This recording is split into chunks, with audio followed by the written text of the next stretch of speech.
আজকে drawing basics class 2। তো এই পর্বে আমি কয়েকটি শেপ নিয়ে আলোচনা করব।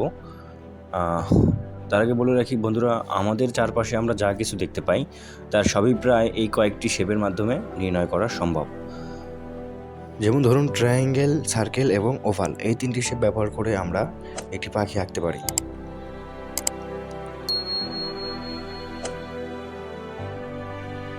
তো ফার্স্টে আমি একটি সার্কেল ড্র করলাম, তার পাশে একটি ওভালও ড্র করে নিলাম। ব্যাস এভাবেই আর কি নিজের চিন্তা শক্তিকে একটু কাজে লাগালে আপনি বুঝতে পারবেন যে কোনখানে কোন শেপটি কতখানি কত অ্যাঙ্গেলে বসানো উচিত।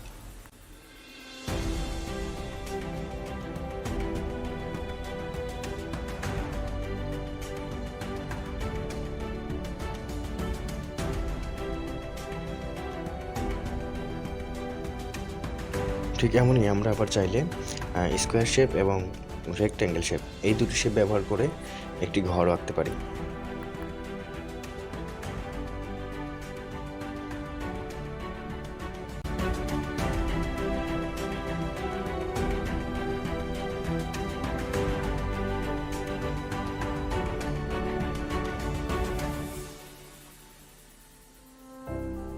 বন্ধুরা, তেমনি আবার শুধুমাত্র একটি সার্কেল ব্যবহার করে আমরা যে কোনো ফেস আঁকতে পারি।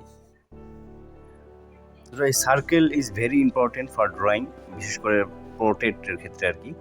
তো আপনি চাইলে শুধুমাত্র একটি সার্কেল ব্যবহার করে যে কোনো অ্যাঙ্গেলের যে কোনো ফেস আপনি খুব সহজেই ড্র করতে পারেন।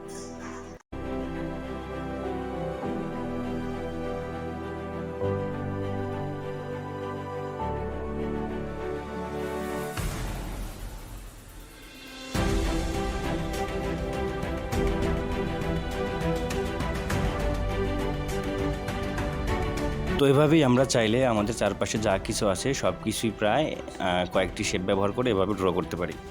এখানে আরেকটা কথা বলে রাখি, এ ধরনের শেপ ব্যবহার না করলে আপনি চিত্র আঁকতে পারবেন না, ব্যাপারটা এমন নয়। তবে এই শেপগুলো ব্যবহার করে চিত্র আঁকলে আপনি যে কোনো ধরনের কঠিন শেপগুলো খুব সহজেই নিয়ে আসতে পারবেন।